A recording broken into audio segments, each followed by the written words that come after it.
Hello and welcome back again to On the Couch, Christine. And today I'm chatting with the fabulous Miss Rachel Schmalz, who's probably one of Australia's most successful commercial dancers. And so here she is. Hello. Looking fabulous. So Rachel, when I was looking through your resume, Yes. it's quite amazing the number of choreographers you've worked with. You've just worked with the who's who. Jason Coleman, Matt Lee, Dein Perrys, Anna Kyprios, Ross Coleman. You just worked with everybody. So my question to you is, having worked with such a variety of people, what have you learned from working with all those people? Wow. Well, you can learn a lot from working with all those people because they are so amazing and they are the best choreographers I think that we have in Australia. Some of the best, of course, yes. yourself as well. That we have in Australia. So you're always learning, from each and every one and taking something different from each and every one of them. And and I guess one of the biggest things that we learned, especially in full time, is yes, you are like a sponge and you soak up everything. Don't just think that you know all just because you've trained most of your life and things like that. You can always, and still to this day, learn. Right, so obviously you're renowned for being very versatile and people always want to work with you. So what do you think are the skills that you've got that make you versatile and that make you someone that people do want to employ? Well, I guess it is. I mean, I started from the age of 5 and I was doing classical, tap and jazz. And I guess it is always updating those skills and keeping on top of those things. And I guess, it does pay to have a good ear and to listen to what they're saying, cooperating with what they're wanting you to do and, not just going off on your own. And Right. So not necessarily just the dance skills, but more your people skills. people skills as well, yeah. You're not going to hire someone that's not listening to you or, paying attention or whatever. Right. But if you're passionate about it, That's right. you're going to naturally do it anyway. That's right. Now, also notice you've done a lot of theatre work, and you went to New York with Dein Perrys with Steel City. Yep. So what was it like working on that with Dean being one of the only female tappers in the show? Amazing. Do you know what? That is still probably my most favourite experience to this date. There is nothing like dancing with those guys, and with tap is, I would have to say, my biggest passion. And, fabulous! Yes, how funny that. How that is a strange coincidence.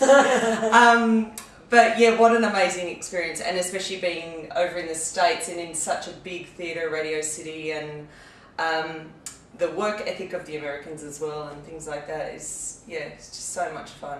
Yeah. So much So fun. are the audiences different in America as opposed to Australian audiences? Americans are, I guess, they're very, they get into everything and they're so supportive of everything, I guess. But I mean, so as, you'd hope that Australians do the same. But no, I think it's pretty even. Yeah. But they are very excitable people. They are. Very big. Yeah, we're a little more laid back. Yeah. So you've also done heaps of, you've done television work and a lot of corporate gigs. So what do you think is the biggest difference rehearsing for a show, like something like Steel City, which you're going to do 8 times a week, Yeah. as opposed to a corporate gig where you go in, boom, boom, happy days? That means it's not always happy days, though, is it? Yeah. That means brains on. It is the funny thing with doing commercial work is that you have that one-off chance. So you go into a rehearsal, you learn all that choreo, and then you go in to do it for that one night only, that one show. And so there is a bit more adrenaline, I guess, because you're like, okay, what are we doing?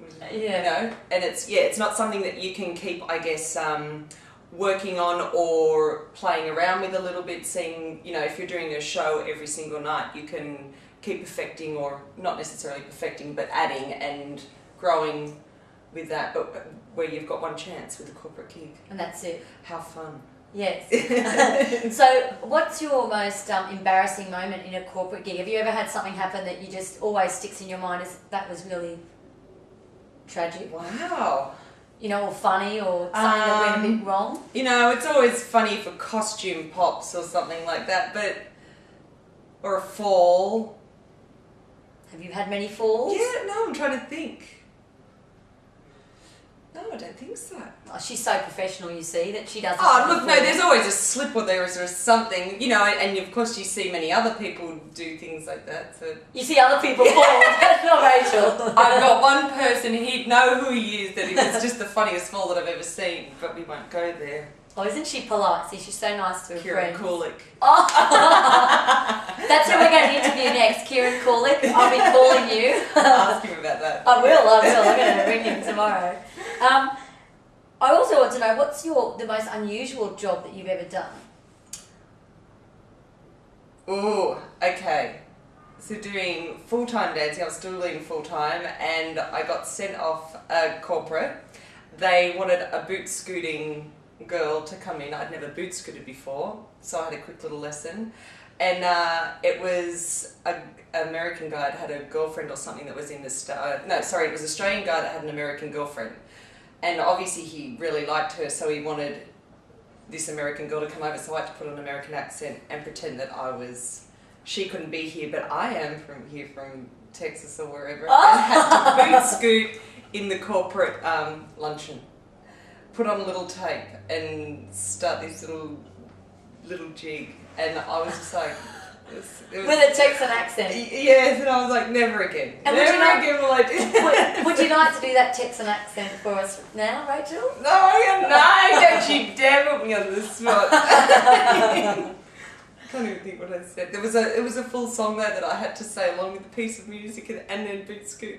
I'm sure you're a fabulous boot scooter. Yeah. Alright, so you've done so much. So if you were to give some advice to, there's heaps of girls out there, you know, who think, oh, it'd be great, I'd love to do the launch of Pepsi or Coca-Cola or whatever. I've noticed that a lot of the choreographers who've worked with you, they work with you again and again and again. And when we interviewed Adam Williams, he commented on you as being one of the people he always wants to work with. So again, what advice would you give to those people so they're going to be you, the people that people want to work with? Well, it is. I mean, it's working hard. You can't just expect to, you know, you do your dancing school. You can't just expect them to just jump straight into things. And it's being on time. It's you know, putting in the hard work. And once again, it's listening, but also just being conscientious, I think, and which. If you are so keen, you're going to naturally do that anyway. It's, you know, just having a good attitude about it, I think, rather than, you know, everything and I'm going to come in here and I don't need to learn any more, which you can always learn more. So, you just keep working hard. Dedication pays off, I guess. Oh, that very wise words from Miss Rachel Schmalz. And finally, you've done so much. So what do you aspire to now? Because you've worked in so many different genres in performance. So what would you like to do? Where to now? Well, I am having a little break for a second. Yes. Because I'm about to be a mother. However, I still take myself along now to acting classes and yes, more into the yoga and things like that. So it's, you know, dancing is hard on your body after so long. So it's constantly keeping repair of the body and making sure that your body's right to get longevity. But I'm also, venturing off into the acting side of things and, see where we go from there. Oh, fantastic. And hopefully if the body's all good, we just keep going for a while. Just keep swimming, Well, thank you so much, Rachel. Thank you for having me. Yes, and maybe once again we'll might get Rachel back when she's further down the path going off in her different directions and we can find out what she's doing now. How lovely. Well, goodbye. Bye. Bye.